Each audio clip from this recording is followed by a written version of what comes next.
এত দেরি করছি?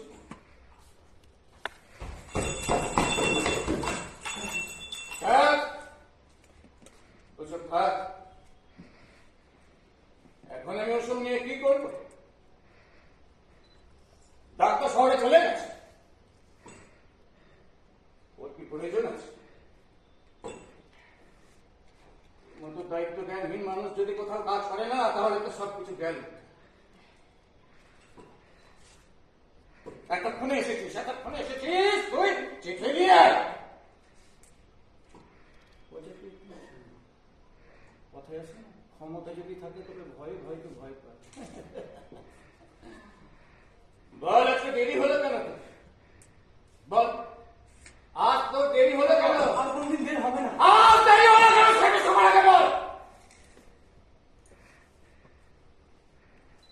যেখানে এসে যা হবে একটা কোনো কাজ করিনি, মজুরি খাটবি, পুলিশ কাজ করবি, কিছু একটা করে দুবেলা খাবার জুটিয়ে নিবি, কিন্তু আমাকে তো শহরে গিয়ে জবাবদিহি করতে হবে না? কাল সকালেই তো আমাকে শহরের থেকে ডাকবে যে কেন আমি আজকে সময় মতো চিঠি পাঠাতে পারলাম না, আমাকে যদি কোনো উত্তর তো সেখানে গিয়ে দিতে হবে। তুই শুধু আমাকে বল যে তোর আজকে আসতে দেরি হলো কেন, বল বল। বলবি না তাই না? বলবি না? হ্যাঁ ঠিক আছে, ঠিক আছে, তাহলে তোর এই যা পোশাক, ব্যাগ, বললম, টুপি, চাপড়াস সব ওখানে খুলে রেখে দে। আজ থেকে আমি তোকে এই কাজে বরখাস্ত করলাম। আমি এসেছি চিঠি নিয়ে। হ্যাঁ, আর শোন, এগুলো খুলে রেখে দিয়ে এই ডাক ঘর ছেড়ে বেরিয়ে চলে যাবে। আর আজ থেকে আমার বাসা তো থাকবি, আর যেন তোর মুখ আমাকে কোনোদিনও দেখছে না।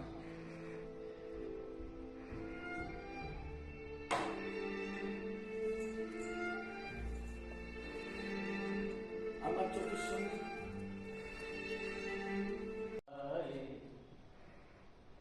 मौसम बदले ना बदले नसीब, एक ऋतु आए एक ऋतु जाए, मौसम बदले ना बदले नसीब, एक ऋतु आए एक ऋतु जाए।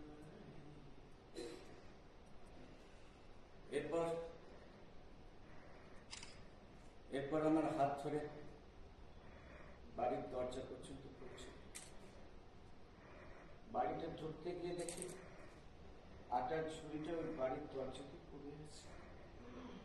বাড়িতে পা দিতেই মা, কেন রে চোর, তুই কোথায় আটা দিয়ে গিয়েছিস?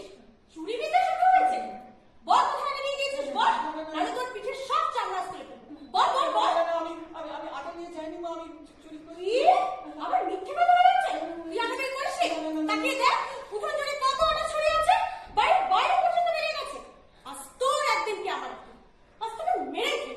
লাঠিটা কোথায়, লাঠিটা কোথায়? মাঠান, মাঠান, মজা কি? আটা দরজা পে রাখা আছে, দাদা বাবু আমাকে দিতে এনেছিল। এরপর মা বাইরের দরজা থেকে এগিয়ে গেল। চুপি চুপি কজকের সঙ্গে কি কথা বললেন আমি শুনতে পেলাম। এটুকু দেখলাম যে কজা থেকে দাঁড়াতে বলে উনি ওনার ঘরে ফিরে গেলেন। কৌটো থেকে কিছু নিলেন, নিয়ে আবার দরজা দিতে গেলেন।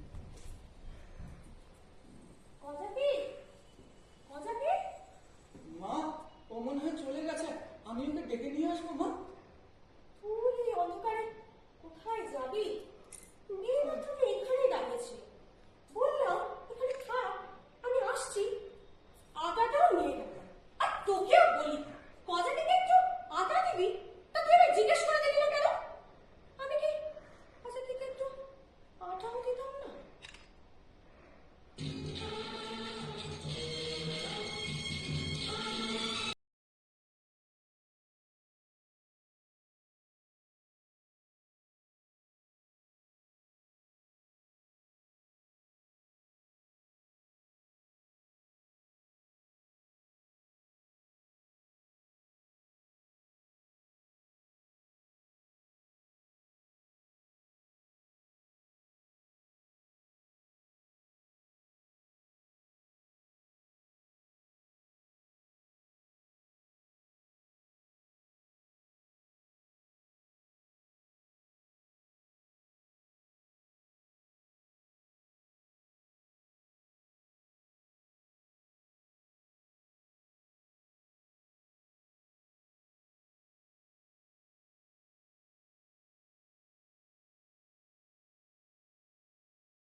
শালকুচি।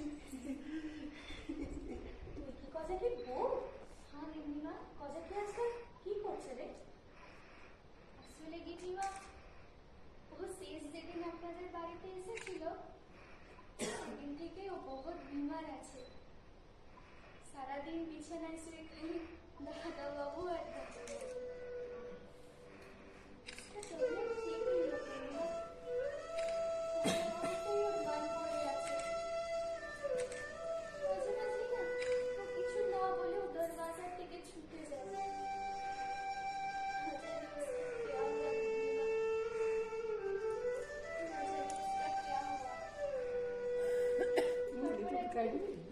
কিছু না বলে ও দরজার দিকে ছুটতে গেল আর ও গাড়ি ঢুকে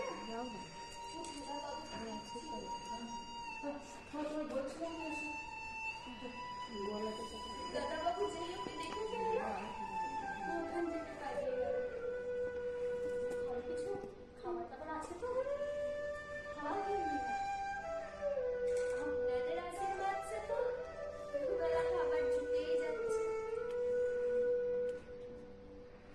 জানেন গিন্নিমা, আজ सुबह उठी काहू কিছু না বলে না ও घर से बाहर चल गया। वो पुकुरेर दिके बहुत बार मना किया था कि मत जाओ, तबीयत और खराब हो गई। उसकी तो तबीयत ठीक नहीं है ना, ठंडा लगता है। सुनो ना, कमजोरी के लिए ना उसका पाप काप छिलो। बहुत मना किया था, ताও वो चले गए। वो पुकुरे নিয়ে এই শালুক বীজগুলো এনে দিল। বলে যাও দাদাবাবুকে দিয়ে এসো, ও তো শালুক বীজ খেতে খুব পছন্দ করে না। আর ওদের সব খাবিও দিয়ে আসবে। তাকে বলো ওদের সঙ্গে ভালো আছে। আর তাকে এটা বলবে কি যেন আমার সঙ্গে এসে দেখা করে, না হলে আমি আর কোনোদিনও কজাকের সঙ্গে কথা বলবো। ঠিক এমন সময় বাবা রান্নাঘর থেকে খাবার খেয়ে বেরিয়ে এলো। গামছা দিয়ে হাত মুছতে মুছতে কজাকে বউয়ের কাছে এগিয়ে গেল। একটা এটাও বলে দিও সে যেন কালকে এখানে এসে যেন আমার সঙ্গে দেখা করে। তাকে আমি আবার আমার কাজে বহাল করেছি, নিয়োগ করেছি। কালকে যেন সকালে এসে আমার সঙ্গে দেখা করে, না হলে কিন্তু আমি অন্য লোক রাখতে বাধ্য হব। আমি ঠিক সেই সময় না বাবাকে খুব ভয় পাচ্তাম। আমি সঙ্গে সঙ্গে সমস্ত ভয় জয় করে বাবার কাছে গিয়ে বললাম, বাবা বাবা বাবা, সত্যি সত্যি সত্যি সত্যি খোঁজাকে কি তুমি নিয়োগ করেছো, আবার কাজে ফিরিয়ে নিচ্ছ তুমি বাবা? হ্যাঁ, না হলে কি এমনি এমনি তাকে ডেকে পাঠালাম? আমি তো ওর পুনর্নিয়োগের বার্তা শহরে 1 মাসের মধ্যেই পৌঁছে দিয়েছিলাম। তার যা রোগ, তার যে অসুখ, সে অসুখের এটাই তো ওষুধ।